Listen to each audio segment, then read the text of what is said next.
Good afternoon, traders. It's Bill Baruch with Blue Line Futures, and this is the FX Rundown. Today was the National Day of Mourning for President George Bush, who passed away on Friday.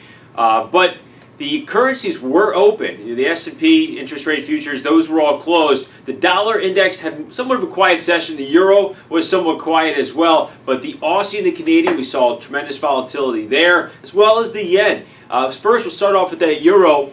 It grinded just a little bit higher on the session. Services PMI out of the Eurozone was upbeat. The dollar index did see that strength yesterday. We wrote about in the FX Rundown from comments from Fed President Williams, as well as those safe haven wins bringing the dollar back up as everybody starting to doubt that U.S. and China trade truce. The euro, though, it is consolidating, and as we look at that euro, we've been talking about a directional move that is impending. We favor the upside over the longer term, but it's going to be about jobs on Friday, U.S. jobs, and that's going to move that euro big. So be ready for that. Ultimately, when we're looking at the euro and the dollar, that support the dollar index, that trend line, comes in around 96.60 now, traded below it yesterday, but as well that session close did not close below it. We're back up here to 97, and those recent swing highs around 97.5. You got tremendous resistance up there. You don't want to see a close above there in the week. That would be a breakout, and that would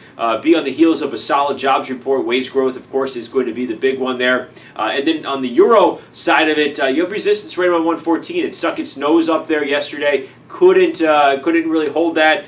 Consolidating, got obviously the support down below 113. So that as we said here, that euro is consolidating and building for a directional move. We're consolidating at the lower end of the range. I mean, way off the highs on the year, and we see value down here. But again, it's going to be about the data, and then tomorrow brings a lot of that data. We got ISM non-manufacturing going to be the big read, ADP payrolls, and early look at jobs at 7:15 a.m. Central Time. You get factory orders through the morning, non-farm productivity, then that ISM non-manufacturing read at 9 o'clock. But again, Friday, non-farm payroll with wage growth. That's going to be what everybody's waiting for.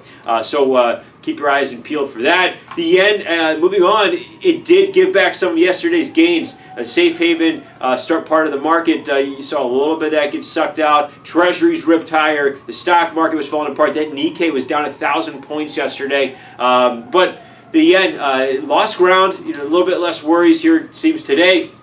But again, it's just really the same thing we've been seeing. Those rallies in the yen, they just can't hold. We made some very unenthusiastic trade, and really signals that the path of least resistance has been lowered, and it has stayed lower.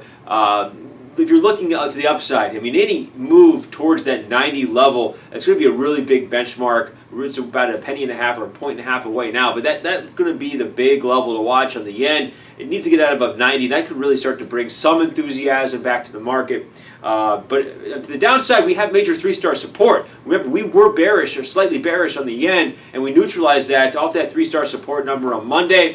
But watch that level. If that goes below there, look out below. We're going to be trekking into new lows in the year and multi-year lows. Now, for the bigger movers, Canadian dollar, they left interest rates. The Bank of Canada left interest rates unchanged today, but they were not upbeat on overall growth. They need to see more from the data, which has lagged. You got IVPMI tomorrow. It's going to be important. You got jobs from Canada on Friday as well. So keep your eyes peeled to that. This was really Canadian giving back all of those gains from the trade truce news and then some. So keep your eyes on the Canadian. This has been in a downtrend. Oil prices are weighing on things, and Bank of Canada did speak on that. But ultimately, too, you really just want to watch that support down below with the recent lows in the market. If it starts digging in down below 75, you could start to see accelerated selling. We got three-star support. There's a range there below 75. Keep an eye on that. And then for the Aussie, GDP data missed huge last night, so it took out a tremendous